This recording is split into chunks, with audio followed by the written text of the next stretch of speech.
Data dari Kementerian Agama Republik Indonesia pada tahun 2024 mencatat ada lebih dari 41.000 pondok pesantren yang beroperasi di seluruh Indonesia, menampung jutaan santri dari berbagai latar belakang. Angka ini melonjak tajam, bertambah sekitar 11.000 lembaga hanya dalam 5 tahun sejak Undang-Undang Pesantren disahkan pada 2019. Lonjakan jumlah tersebut memperlihatkan bagaimana sebuah institusi pendidikan tradisional tidak sekadar bertahan hidup, melainkan terus berekspansi di tengah gempuran modernisasi dan teknologi digital. Pesantren bukan sekadar asrama tempat belajar agama, melainkan sebuah ekosistem sosial yang telah mengakar kuat dalam sejarah Nusantara. Hari ini kita akan membedah perjalanan panjang institusi pendidikan tertua di Indonesia ini.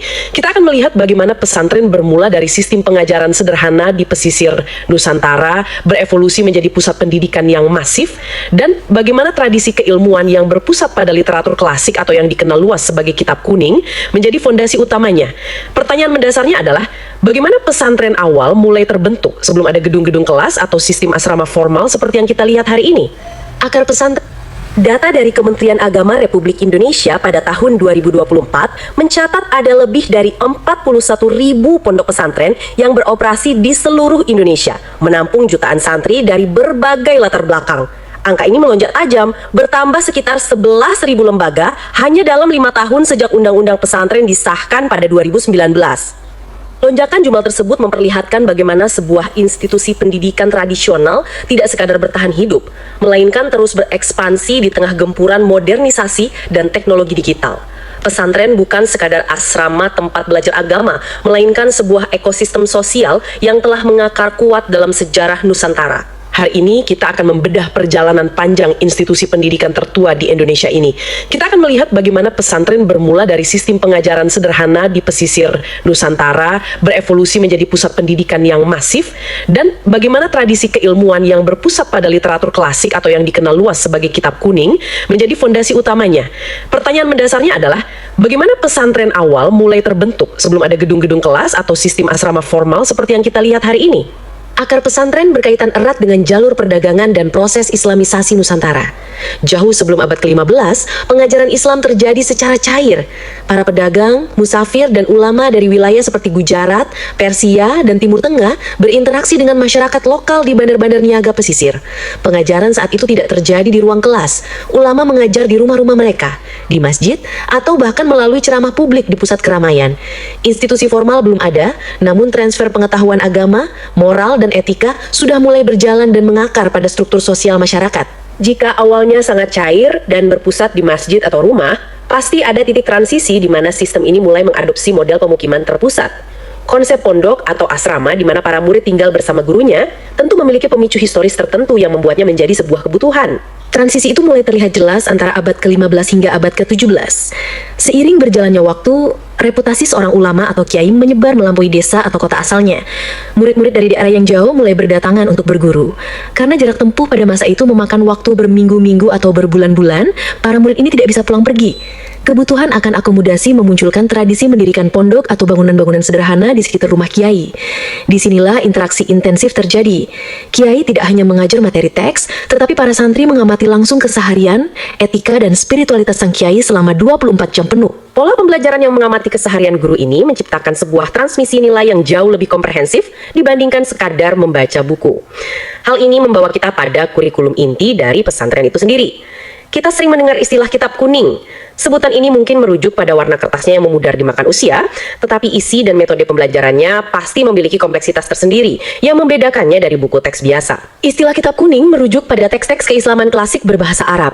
Teks-teks ini mencakup berbagai disiplin ilmu, mulai dari fikih atau jurisprudensi Islam, tauhid, tasawuf, hingga ilmu tata bahasa Arab seperti nahwu dan syaraf. Seringkali kitab-kitab ini dicetak tanpa harokat atau tanda baca, sehingga dikenal juga dengan sebutan kitab gundul.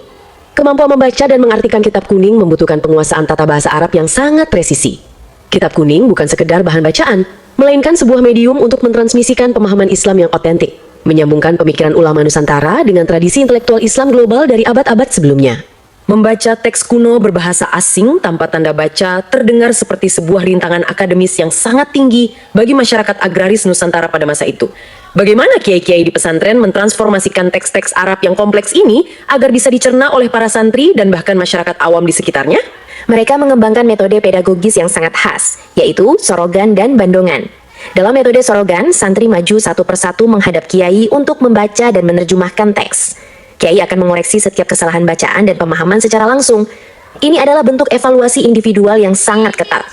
Sementara itu, bandongan adalah metode di mana kiai membacakan, menerjemahkan, dan menjelaskan isi kitab kepada sekelompok santri yang menyimak dan memberi makna pada kitab mereka masing-masing. Disinilah letak jeniusnya. Kiai tidak hanya menerjemahkan kata per kata, tetapi memberikan kontekstualisasi. Mereka mengaitkan hukum-hukum dari Timur Tengah abad pertengahan dengan realitas sosial, budaya, dan adat istiadat setempat. Proses ini membuat Islam di Nusantara memiliki corak yang adaptif dan membumi. Analogi yang menarik, Kitab Kuning bertindak sebagai semacam sistem operasi intelektual, sementara Kiai adalah programmer yang menyesuaikan sistem operasi tersebut agar bisa berjalan pada perangkat keras budaya lokal Nusantara. Keberhasilan adaptasi ini tentu tidak lepas dari peran figur-figur arsitek intelektual di baliknya.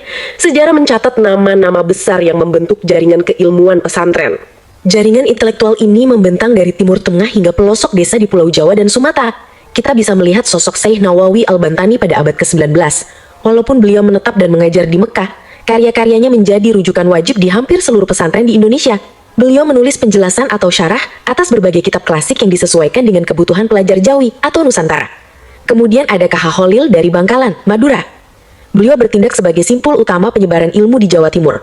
Mayoritas ulama besar pendiri pesantren di awal abad ke-20, seperti K.H. Hashim Asy'ari yang mendirikan pesantren Tebu Ireng dan Nahdlatul Ulama, serta K.H. Ahmad Dahlan pendiri Muhammadiyah, pernah berguru kepada K.H. Kholil Bangkalan.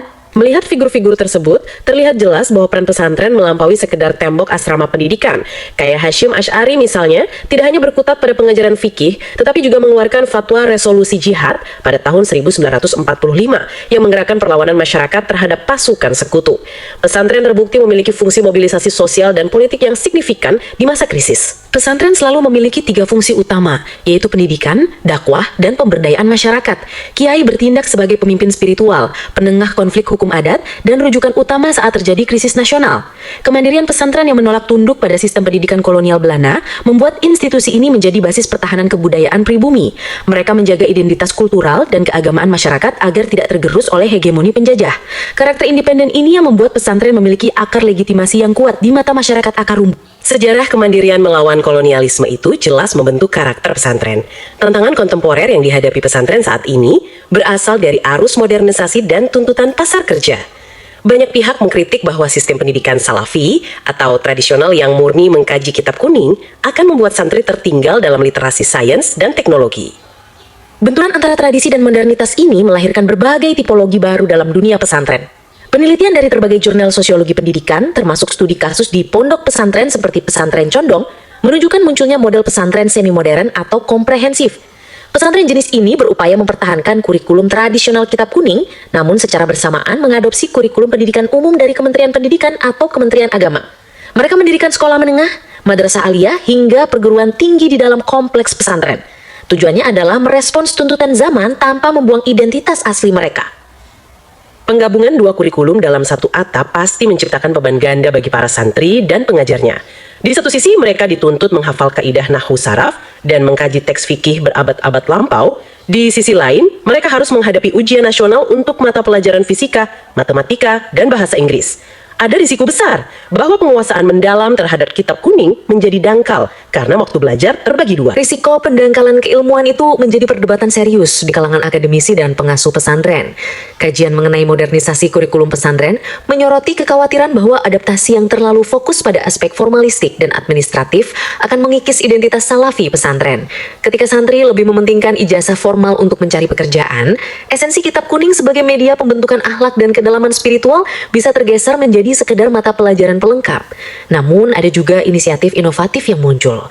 Beberapa literatur terbaru mencatat adanya pesantren salafiyah yang mulai mengintegrasikan teknologi digital seperti penggunaan model kecerdasan buatan dan analitik data untuk memodernisasi metode pengajaran kitab kuning itu sendiri tanpa mengurangi kedalaman materi.